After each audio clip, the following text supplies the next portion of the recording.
everyone, today I'm here with my final video of 2015. Can you guys believe that 2015 has finally come to an end? What a year it's been. For me personally, and for me, you know, wrestling wise too, I guess, has just been a great year. You know, I've had a great year from start to finish.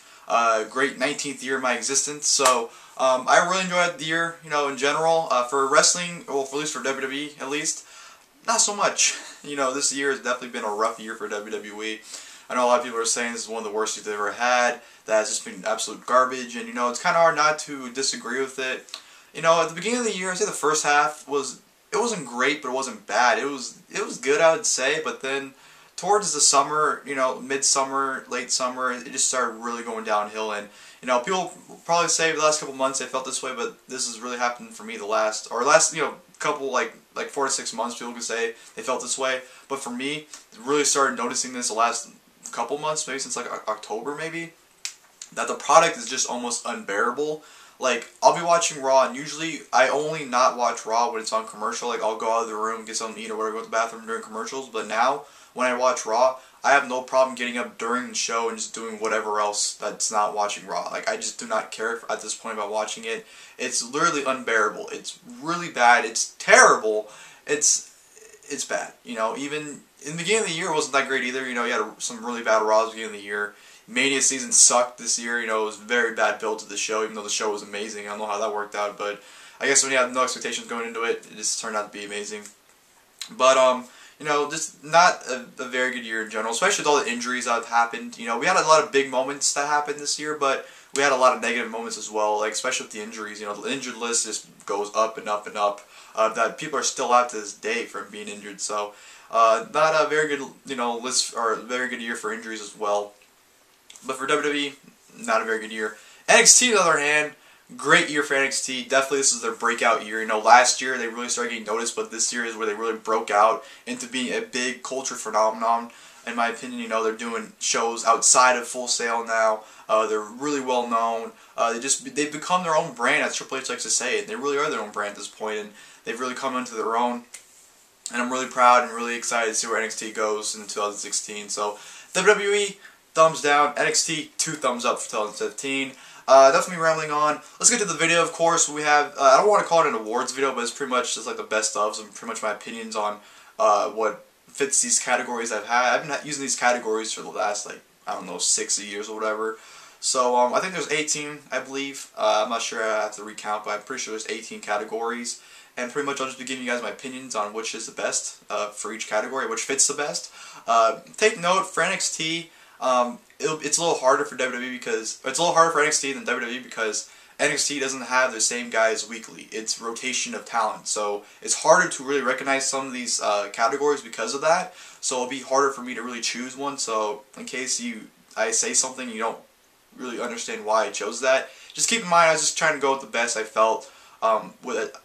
I was dealt with. You know, like I said, they rotate talent, so it's kind of hard to see what kind of talent progresses more than, you know, because you'll see them maybe like once a month, maybe twice a month, rather than weekly. So it's harder to see, you know, some of these categories, how they fit them. But you know, whatever. And yeah, let's get into it. Of course, the very first category is theme song of the year. Some of these categories I might just breeze right through because honestly, most of these are pretty easy for me at least. So I might just breeze through some of these. So like theme song of the year, pretty simple. Kevin Owens for WWE. When his theme song hits, you immediately react, and you just either you're booing him or you're marking out for him, and it's so badass. It's a badass theme song, and it fits into a T. And it's one of those theme songs where you just hit it and you're instantly like I said, either you're marking out or you're booing. So Kevin Owens for WWE theme song of the year by far, just an awesome thing. NXT theme song of the year, I'm going to go with Jason Jordan and Chad Gable.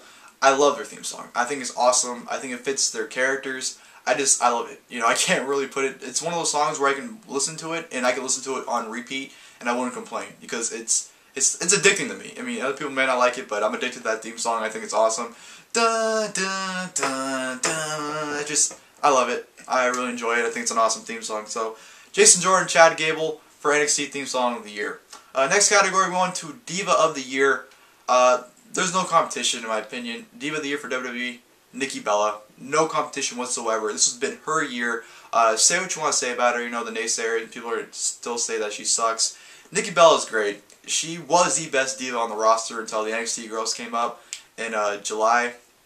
She's great, and I feel like she's on the same boat as John Cena. Not ability-wise, because John Cena is obviously way better, but like I feel John Cena is great. In 2015, if you do not like John Cena, in my opinion, you are just in denial because you don't want to admit how great he is. And I feel the same way about Nikki Bella. People that say that she sucks still and that she's terrible, I feel like they just don't want to admit that she's great. And, I mean, I could be wrong. People could legitimately just not think she's good, and that's fine if you think that. But I think she's great. She's been the best diva on the roster. She had the best matches this year in WWE TV.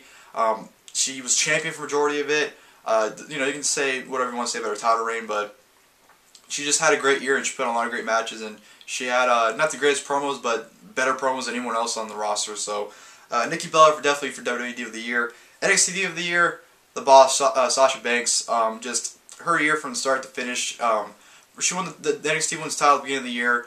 She defended it quite often on NXT TV, whether it was against Alexa Bliss or, you know, Charlotte or whoever, pretty much. She was defending it, having amazing matches, you know, against Becky Lynch, against Bayley, Charlotte on TV. Just she had a handful of great matches, and her character really blossomed in 2015. So without a doubt, Sasha Banks was the NXT Diva of the Year. And for some of these NXT categories, some of the people I choose might not be there anymore, but I still think they fit that mold better than anyone else on the roster currently still. So that's why I'll pick some people that aren't on the NXT roster perhaps anymore. So just a little heads up there. But yeah, those two Diva of the Year. On to Most Improved. Now, I might get some mixed reaction for these two, especially for the first one. I don't know how people are going to react to it, but the first one, Most Improved for WWE for me, Roman Reigns. I feel like he has had a really good year in terms of in-ring wise. At the beginning of the year, I absolutely hated Roman Reigns. You know, where he was last year compared to now, he's improved significantly. You know, he's had great matches with Daniel Bryan, Brock Lesnar. The Big fucking Show and Bray Wyatt. If you can have a great match with the Big Show and Bray Wyatt, to me, you deserve a lot of credit because it's nearly impossible, well, at least for the Big Show. Bray Wyatt depends on who he's facing, but Big Show, it's near damn impossible to have a great match with him, and Roman Reigns is able to do it, so, you know, Sheamus, you know, Cesaro, just Roman Reigns had a lot of great matches this year, and he's still not the best on the mic. You know, I'm not going to sit here and say he's great on the mic by any means because he's still pretty bad. But he'll cut a good promo every now and then, you know.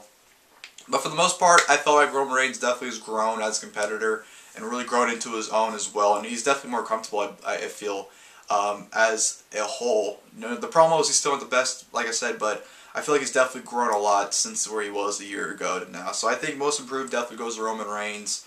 So I think he deserved it. And Most Improved for Diva, Most Improved for NXT, I'm going to say Emma. You know, Emma was a person who was on the WWE roster, didn't do anything, she had a horrible gimmick, the dance thing. She was a person I looked at and I felt like I could never take her seriously. I could never take her seriously as a champion, but now in NXT, I feel like she's definitely reinvented herself. She's really regrouped and has pull out a different game plan. And she's really improved the character, and she's more taken seriously. I think her in-ring ability has improved as well. She's really good in the ring. And she wasn't before bad by any means. I'm not saying she wasn't good before, but she's definitely gotten better in the ring. And her character as a whole, she's become a focal point in NXT as well right now. So I think her reinventing herself in NXT really brought her to a whole new level. So I'm really happy to see how she turned out now. So I think Most Improved in NXT goes to Emma. Just because I think, like I said, I think she's improved a lot. So I'll give her that. Best DVD release. I didn't buy all DVDs this year because honestly there haven't been a lot of DVDs I thought I was interested in.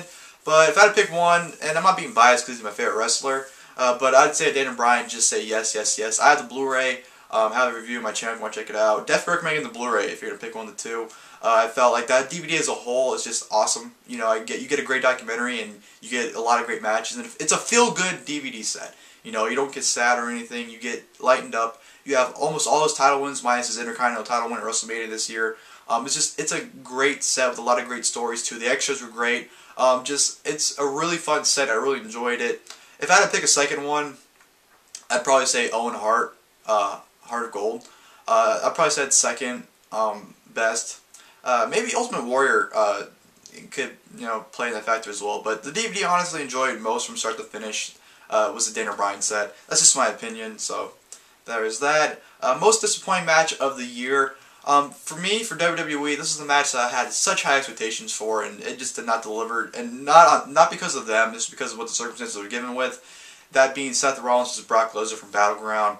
Going to that match, I thought it was going to be amazing. I had like super high expectations. I just thought they'd put on a classic match because they're both amazing competitors. I thought their styles would clash amazingly and have an awesome match. They get 8 minutes of just Brock Lesnar throwing Rollins around, and Undertaker comes out at the end and screws Brock Lesnar. And that's what the match was, and I was just highly disappointed by it. I thought the match was good still. You know, I did not like it, but just the fact that it was 8 minutes and the purpose of the match is set up Lesnar and Taker at SummerSlam, to me it was just a huge disappointment. Like I said, this match could have been absolutely amazing. Could have been a classic. Could have been match of the year, but WWE just did not allow it with the circumstances, unfortunately. So it's a huge blow because, like I said, those two could have put on an awesome match, and just we're robbed of that opportunity. Maybe down the line we'll get a match between the two again that will actually have a real match, but from what we got from Battleground, just disappointing. NXT, this most disappointing match of the year. This is hard because most matches deliver in NXT, and the one I chose is for a different reason what people are going to think. And hear me out before you say anything. Most disappointing match for me in NXT was Sami Zayn versus Kevin Owens from TakeOver Rival. Now let me talk first. The reason why I say it's disappointing because I want to say I love the match. I thought the storytelling was great. I thought it was a great match. I thought it was, you know, I did not like it. I'll say that. The reason why it's disappointing is because they built the match as a fight. Both these guys wanted to kill each other. Kevin Owens was going after Sami Zayn, and Sami Zayn was the champion that was like, you know what, you want to come after me, I'm coming after you too. And Sami Zayn wanted to rip his head off. When the match came, it was one-sided. It was just Kevin Owens dominating Sami Zayn, which I don't have a problem with, but the story that was built towards that match was that they wanted to kill each other. And I understand they want to make Kevin Owens look, like a beast. They want to dominate Sami Zayn, but don't make it, do a story where, Sami Zayn maybe doesn't want to fight him. He still believes like, oh, you're just in the heat of the moment, you just want to become champion because you're here now. You still want to wait, and Kevin Owens be the heel that's always going after him, and Sami Zayn is kind of like the guy that didn't want to fight him. And then, came the match. That's why he was dominating so much, because he didn't really want to fight him that bad. And then the rematch, that was the fight, because the rematch I liked a lot more, because that was a fight. They just went all out and killed each other. But like I said, I didn't like how this was just built as a fight, and was just one-sided. I felt they should have built it as Sami Zayn not wanting to fight him. Kevin Owens dominates him. Then the rematch, that's where Sami Zayn just wants to beat the holy hell out of him, and that's what we got in the rematch. So I just didn't like the story that was built towards it, and I didn't think they lived up to that story. So that's just me. Like I said, I do not like the match at all. I thought it was a great match, but if I had to choose one, just because my expectations for that match was so high, that's why I'd say I was most disappointed just by that match. So that's why. Most overrated superstar. Now, this one, to me, it's kind of hard on both ends because I feel both, they didn't really overexpose anyone in terms of being bad and trying to make them seem great. But if I had to pick one guy in WWE, I just feel like they think is great or they want to portray him as a monster, but he's not. Braun Strowman, I'm just throwing his name because they want to portray him like he's a monster and that he's, a force to be reckoned with, but to be honest, he sucks. He moves like a robot in the ring. He's extremely stiff. He doesn't seem organic in the ring. He doesn't move that well. I know he's a big guy, but you can tell he's still extremely green. And he's just not good. His promos aren't good. Oh man, I rolled my eyes at Survivor Series when they tried to make it seem like Taker and Kane were just like, oh man, I don't know if we can beat this guy. They both had to choke slam him. I'm like, I was disgusted by that. They made him look like he was a force to be reckoned with. And I'm all up for building guys, but you just can't have a guy come out with no credibility at all, still has no credibility to this day, and make him seem like he's a monster. You just can't do that. So I'll go ahead and say Braun Strowman, just because, I think he's a person they want him to be a big deal, but he's just not. NXT, it's harder to say just because they don't really overexpose anyone, but I've had to pick one guy, and he's not even with the company anymore. And people, hear me out again before you say anything, because I have a reason for this. Solomon Crowe. First and foremost, I like Solomon Crowe. I like Sami Callihan. When he signed in summer 2013, I was excited to see how he worked out. But on NXT TV, he did not deliver on any form whatsoever, in my opinion. I felt his character was not good. I felt his matches weren't that good as well. He just was not delivering on the platform which I had my expectations for with him. And, people can say it's not his fault, it's creative. I believe it's 50-50. I believe it's creative's doing and his doing. I feel like it's their ideas and their plans, and it's him delivering. And I feel like what he had, he did not deliver with. His debut wasn't good. You know, he came out and attacked Tyler Breeze, and his promo wasn't good. Like, it came after. I thought it was very just dumb. He just did. Some people aren't meant for WWE. They just don't cut it out, and I think he's one of those guys. Unfortunately, he can always come back sooner. You know, a couple of years from now, he can come back and maybe, you know, be good and really fit. But I felt with his run, he just did not deliver, and I can see why WWE didn't really use him towards the end of his run, just because he just wasn't delivering. He just wasn't that good, and I hate to say it because, like I said, I like Sami Callihan. You know, he's back in Independence now, but I feel like in WWE he just didn't deliver. And I liked his gimmick, his first gimmick. He had the hacker gimmick, and he kind of, you know, switched it up when he debuted. But I just feel like he didn't deliver where he should have. So that's why I say he's most overrated. And like I said, I like him, so don't come shooting on me in the comments saying like, "Oh, screw you, he's amazing." I like him. I believe his WWE run, he just didn't deliver. So that's why I'm saying he's most overrated. So that was my reasoning for that. Most underrated, I don't think I even need to say anyone. I just think everyone knows. I don't want to say him, but because I've said his name the last couple of years, but how can you not say Cesaro? He's had amazing matches, performances. He had an amazing tag team with Tyson Kidd. Any match he was in, whether it was a tag, six-man tag, any type of match he was in, he was the MVP of it. He's had amazing matches with John Cena, Roman Reigns, Kevin Owens, Seth Rollins. He had so many great matches this year, and you watch him, and it's just like, why isn't he a main eventer? Like, it's just ridiculous. So I don't need to explain why Cesaro was underrated. The dude's absolutely amazing. I don't need to explain why. Just you watch him and you know why already. So Cesaro most underrated. NXT most underrated. To be perfectly honest, I couldn't think of anyone. So if you guys would like in the comments below, leave your guys thoughts on who you think is most underrated in NXT. The reason why I can't think of anyone, I try to think of someone too. For the past couple of days, I try to think of who I think is underrated. But it's just like I said, NXT doesn't showcase people weekly, so it's hard to see who's not being utilized rightly. There's probably guys that do live events only that are probably great and just don't get any TV time. That could be highly underrated. Like an Angelo Dawkins, I hear he's really, really good, but you rarely see him on TV. But I don't see him that often, so I can't say that I think he's underrated. So I don't have anyone for most underrated for NXT for that purpose. So like I said, if you guys have someone in mind, please go ahead and leave in the comments. I'd love to see that. So there's that. From there, we're going to Feud of the Year. Now, there weren't a lot of great feuds this year in WWE. They're kind of just plain regular feuds, but there was one feud that I believe captivated people's attention. People wanted to see it, which is, that's the same as captivating their attention. It drew people in interest. Well, it's the same thing. Bottom line is, it had people's interest, and people wanted to see it happen, and people were genuinely excited for it. And I'm going to go ahead and say Brock Lesnar versus The Undertaker, and the reason why I say that is because I feel like just because when they started their feud was must-see. When they were in the same Raw or show together, you couldn't wait to see what they were going to do. And they had a feud where they didn't interact very much leading to their matches. I want to say maybe they had 2 or 3 segments together prior to their matches, but you just knew based off their promos, whether it was Taker or Heyman, or Lesnar and Taker in the ring together going at it, you were excited to see what they're going to do next, and you couldn't wait to see their match. When their Hell in a Cell match was announced, randomly out of the blue, with no build, well, they had build behind it, but they weren't on TV at the time, it was just randomly announced on the network. People were excited because you had Brock Lesnar and Undertaker in the Hell in a Cell. You did not need any build. When you have a feud that doesn't need any build behind it whatsoever, just the match is build itself, that's when you know you have something great. I feel like the Undertaker and Brock Lesnar feud was the feud that really, I think, generated more people's interest than anything else this year. I think Kevin Owens and John Cena as a feud, you can say is feud of the year, but I feel like they really kind of dropped the ball on it midway through. It started off hot, and then it kind of just degressed from there. So that's why I didn't say Kevin Owens and John Cena. But I felt Brock Lesnar and Undertaker appealed more to the masses than that feud. I think it appealed to almost all the fans, rather than just, a Kevin Owens or John Cena fan. I think any kind of fan, or any kind of wrestling fan, was invested into Brock Lesnar and Undertaker. So that's why I'm choosing Brock Lesnar and Undertaker as WWE Feud of the Year. NXT Feud of the Year, I'll have to say Sasha Banks versus Bayley.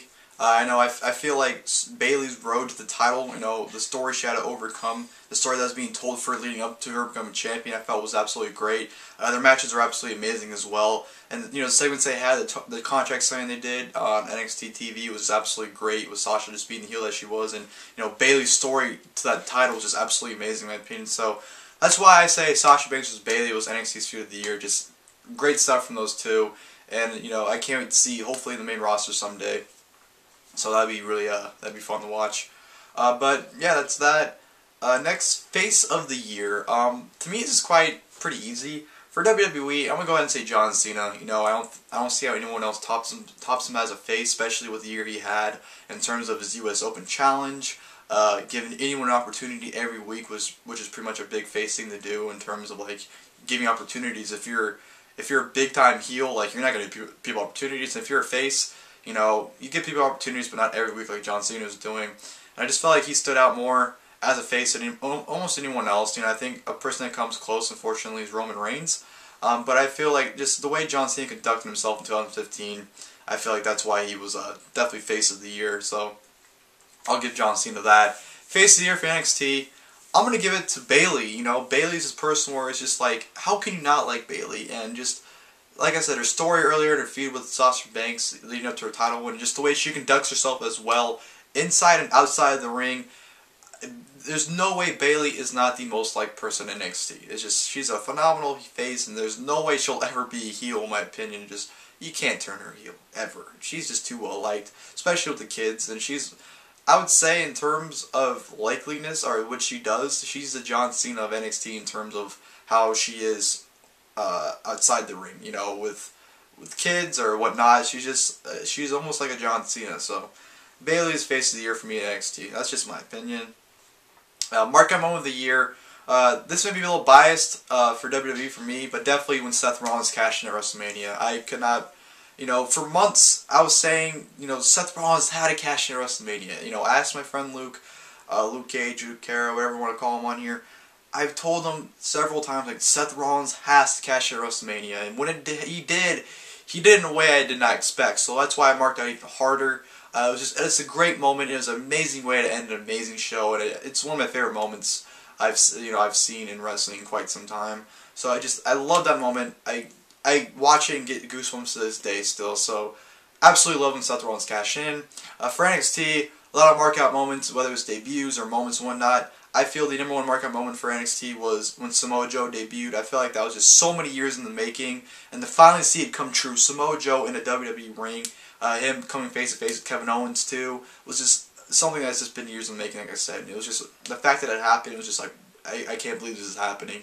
So I'll give Samoa Joe making his debut in NXT the mark-out moment of the year just because of, it was just so many years in the making. And it was a great little thing there. So it was awesome. Tag Team of the Year, pretty simple, pretty easy. For WWE, The New Day, you know, Kofi and the Big E, those two, I mean, Xavier as a manager too, just that team right there is just the best team going around in WWE today. And they've had so many great matches, you know, with whether it's Cesaro with the Kid or with the Lucha Dragons or the Usos.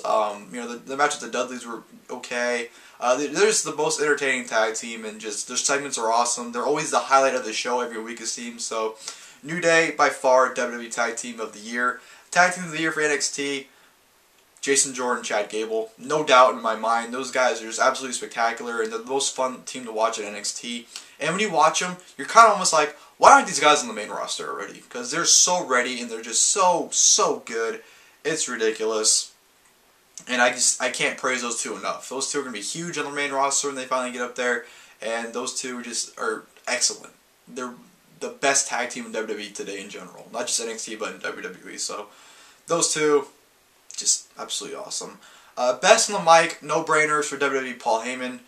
You know, I try to, choose wrestlers for these roles, because you know, try and contribute the wrestlers to the best on the mic, but Paul Heyman's promos are just untouchable, and he by far had the best promos, especially with during the feud with Undertaker that Lesnar was in. His promos were just top notch on a different level.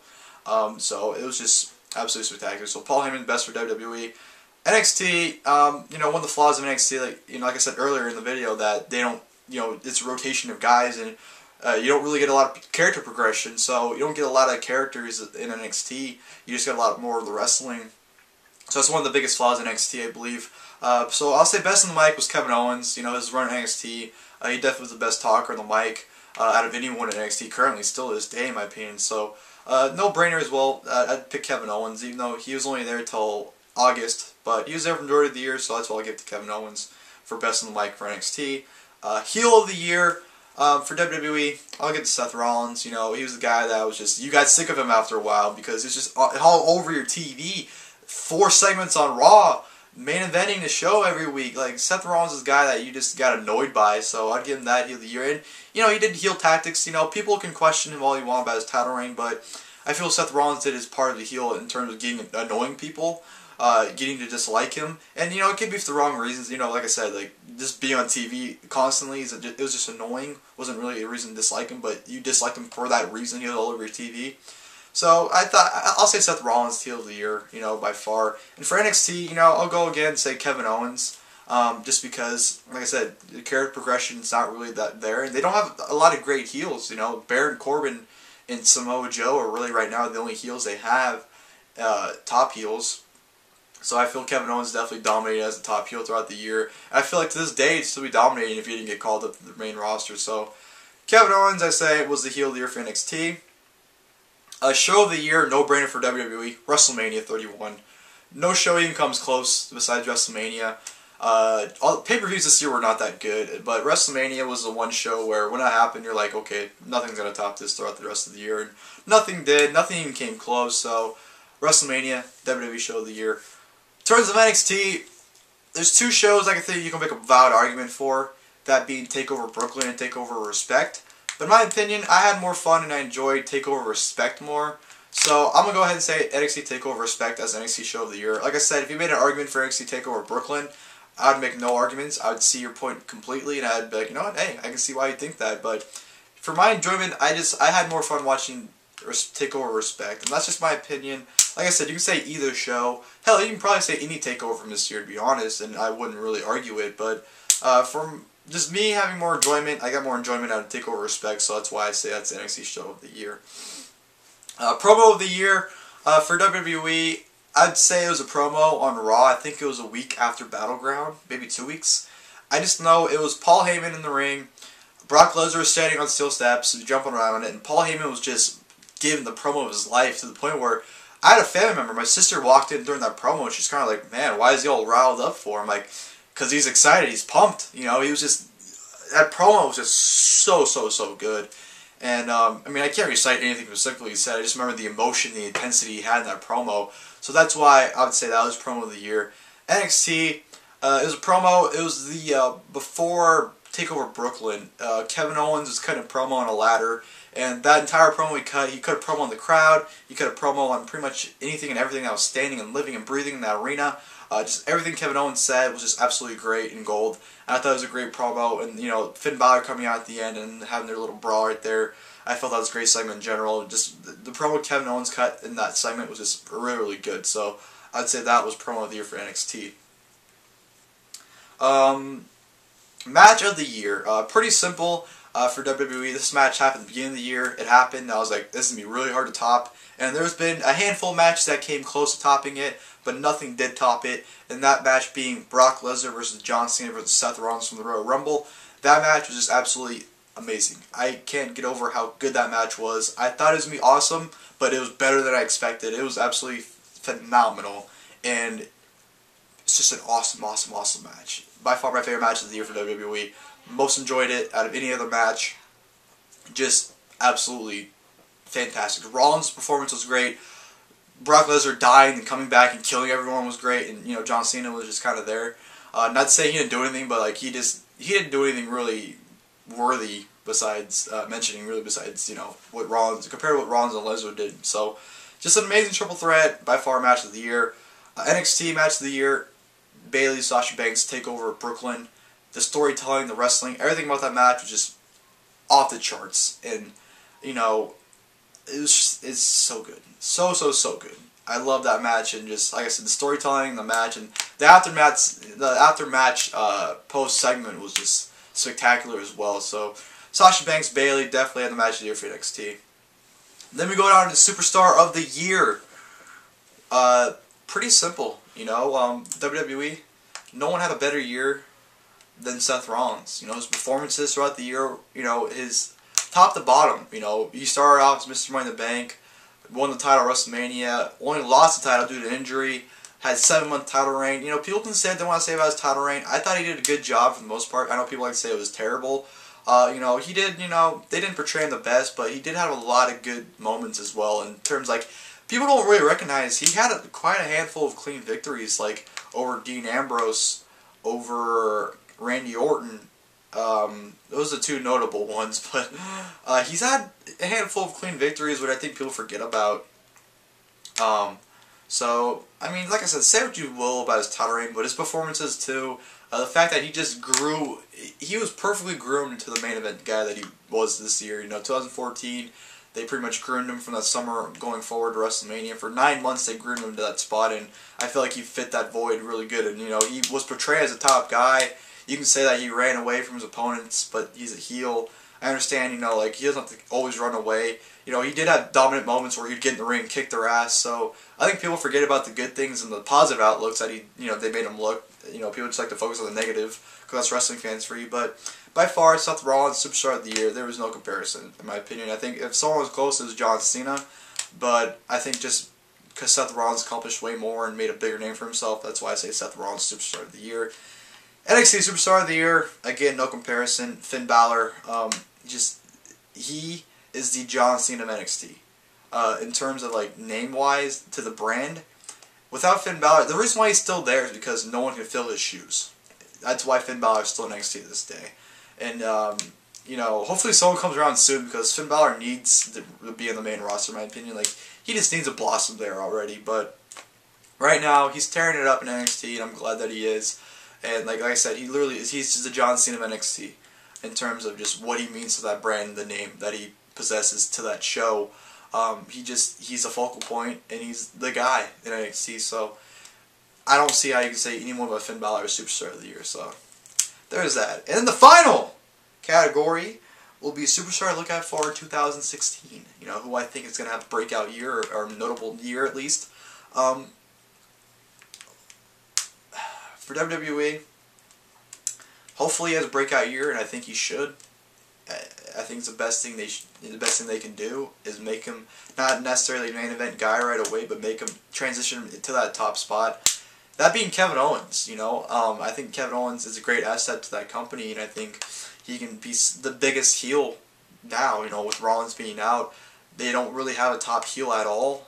And I think Kevin Owens definitely could fill that void. You know, I think the best thing they can do is give him the briefcase next year, and you just have him go from there. You know, build him like Seth Rollins, similar, and you know, have him become champion and have him be a dominant heel champion, because he's a believable dominant heel. He can be that heel where he can beat anyone clean, and it'll be believable.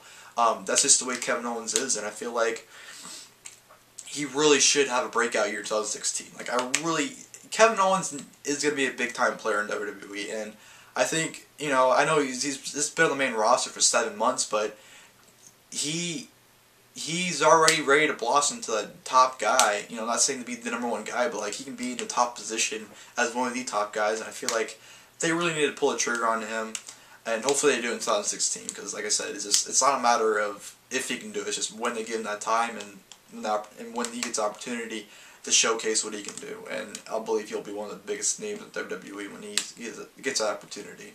So Kevin Owens, to me, is the guy to look out for in WWE.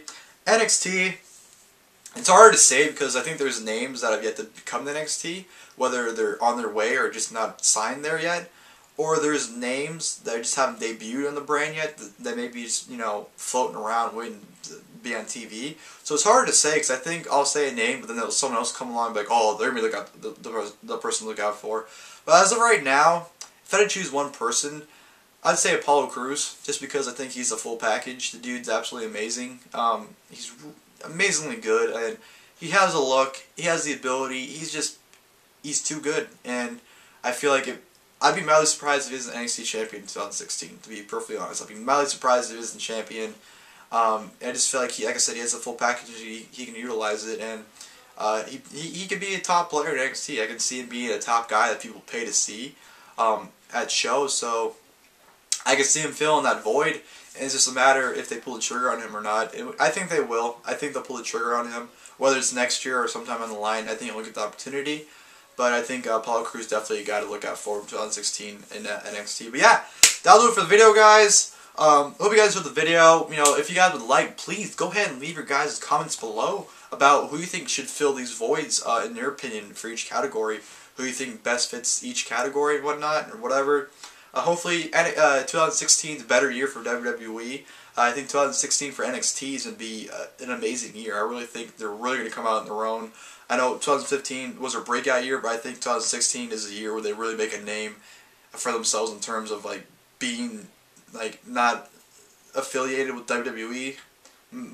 I know like NXT is WWE, but like I think people will see NXT more as its own thing rather than being a part of WWE. I know people do now, but I think you'll like more of the masses. I think they'll travel a lot more. I think this NXT will be just blossom into this bigger thing that it already is right now. But yeah, that'll wrap up the year 2015. Hopefully 2016 brings us better WWE product. Hopefully it's a great year in general, not just for wrestling, but for myself, for all of you watching. And that'll do it. That'll make it a wrap for 2015 for me, guys. Hope you guys enjoyed the video. Hope you guys enjoyed the year. Until 2016. I'll see you guys later. Thank you guys for watching the video.